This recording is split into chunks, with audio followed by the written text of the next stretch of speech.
Blood stains the ground, bodies litter the floor, and a man with a wild, blood-splattered grin stands triumphant, a blade in his hand.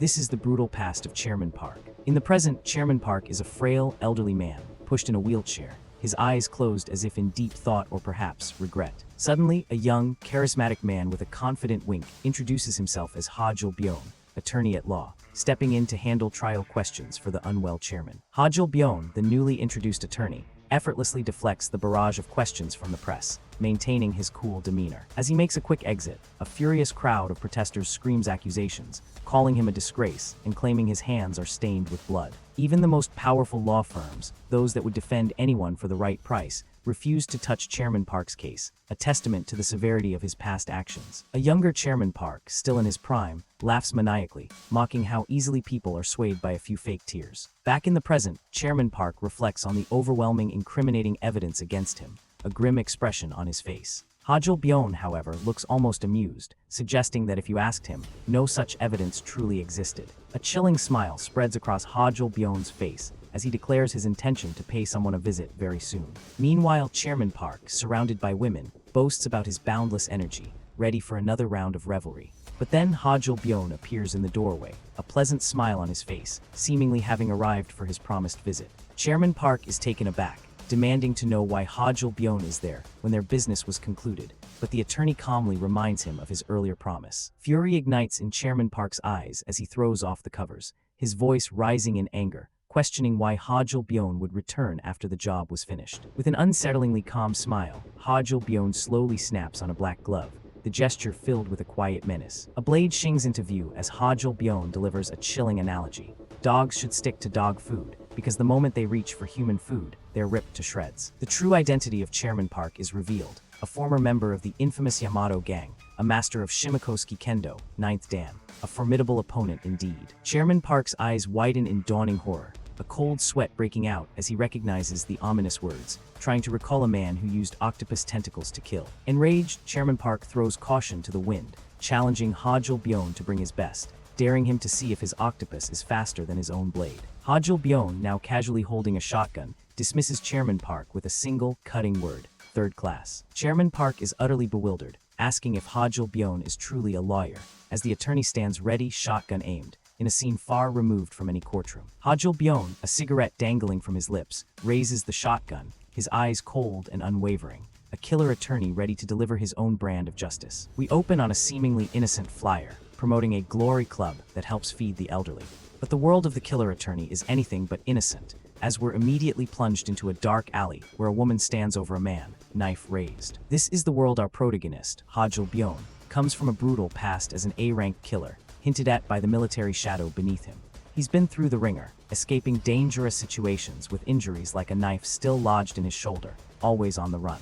Even death can't hold him down. Hajul Byon hilariously pops up from a body bag in the morgue, startling the staff and declaring he's not dead yet. Now he's traded his life of violence for something a little more mundane, cruising through the city on an electric scooter. He sees advertisements for beautiful models like Anna, promoting skincare, a stark contrast to his former life. And then the sign that changed everything, a massive billboard for Lee and Jiang law firm, boldly proclaiming, "Become a lawyer." With a wide, almost manic grin, Hajul Byon decides to embrace this new path, even with the knife still sticking out of his shoulder. He thought it would be easy, a simple transition to a peaceful life, but oh, how wrong he was. The reality of being a lawyer quickly sets in, leaving him looking utterly bewildered. Despite the initial shock, Hajul can't help but laugh, marveling at how much easier this lawyer gig is compared to his killer training. He's done putting his life on the line and is ready to just twiddle a pen all day. He's even got his own firm now, Lawyer Hajul Byon, and confidently proclaims that all the money in the country will soon be his. But the reality hits hard. 5 months in, and Hajul Byon hasn't had a single client, leaving him to worry about loan interest. Desperate, he's out on a bridge, putting on his best future #1 lawyer act for a potential client, assuring them of their innocence. His first client, none other than Dutchin Joe, an enforcer for the MZ gang with a rap sheet longer than a novel, including murder, battery, and sexual assault. Inside the prison, Dutchin Joe is already giving Hajul Byon a hard time, questioning why he didn't rush over if he was getting paid. But Hajul isn't one to be pushed around, slamming his hand down on the table with a fierce glare. He quickly grabs Dutchin Joe by the collar, pulling him close. With an intense gaze, Hajul Byon reminds Dutchin Joe that he's spent his entire life dealing with trash like him, causing the hulking gangster to visibly tremble and apologize profusely. Hajil's message is clear: don't ever disrespect him again. Dutchin Joe is stunned into silence, realizing he's messed with the wrong lawyer. Putting on an innocent smile, Hajil claims he's never even killed an ant, but a dark thought bubble reveals his true intention. He'll kill Dutchin Joe one day. Back to the case, Hajil explains that Dutchin Joe's situation is incredibly difficult, with even a judge in the family unable to help. The evidence is damning. Clear footage of Dutchin Joe hitting someone with his car and then dumping the body, leaving no room for doubt. Dutchin Joe scoffs at the idea of a settlement, but Hajil, with a knowing smirk, asks if he's serious, hinting that there's always a way. Dutchin Joe angrily challenges Hajil, asking if he'd accept a settlement if he were the victim. Hajil Byon finds himself in a rundown neighborhood, briefcase in hand, smiling to himself.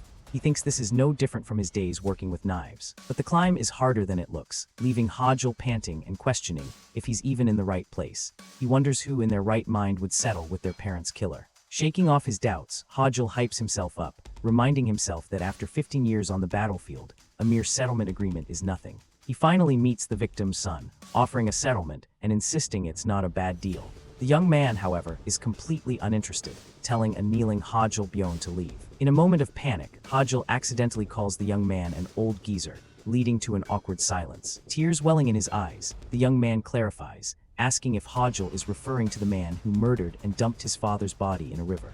Hajil's face drops as the full weight of the victim's son's grief and the brutal reality of the crime sink in. Suddenly, the door bursts open with a violent kick. Two imposing figures, Tisik Wu and Chinjil Hwang of the Ulsium faction, loom over Hajil Byon, declaring he has debts to pay. One of the thugs immediately grabs the victim's son by the throat, threatening to take out Hajil's debt on him if he can't pay. Hajil Byon, surprisingly, seems more annoyed than scared, wondering who these guys even are. He tries to defuse the situation with a ridiculously fake smile, pretending it's all a big misunderstanding. The thugs just laugh, mocking Hajil and questioning what kind of attorney acts like a hitman. Switching back to his lawyer persona, Hajil explains his failed attempt to persuade the bereaved family, then frantically calls for a taxi. He confidently declares that cracking closed hearts is his specialty, only to immediately contradict himself with an internal thought about dropping dead. The victim's son, however, has had enough. He pulls out a knife, asking Hajil if he has a death wish. Before things can escalate, one of the Ulsium faction members yanks the young man by his hair. Hajil Byon, now trapped behind a barred window, calmly asks for the settlement document lying on the floor. He then yells at the thugs to beat it, much to their confusion. As Hajil tries to reach for the document, one of the thugs brutally kicks him back, calling him a crawling roach. The thug then turns his aggression on the victim's son, landing a harsh punch. Standing over the fallen young man, the thug threatens to beat him half to death, saying punks like him need a beating to earn a living. He dismisses any thought of the police, confident in his impunity. But then Hajil Byon bursts through the window, delivering an explosive kick directly to the thug's face. The impact is brutal, sending teeth flying from the thug's mouth. The massive man is sent crashing to the floor, completely overwhelmed. Hajil stands over the defeated thug, coolly citing Article 319 of the Korean Criminal Act, detailing the penalties for unlawful intrusion. The second thug, knife in hand, lunges at Hajil Byon, screaming at him to shut his mouth. Hajil effortlessly dodges the knife and unleashes a flurry of powerful punches. The thug cries out for help, but Hajil has already seized his arm.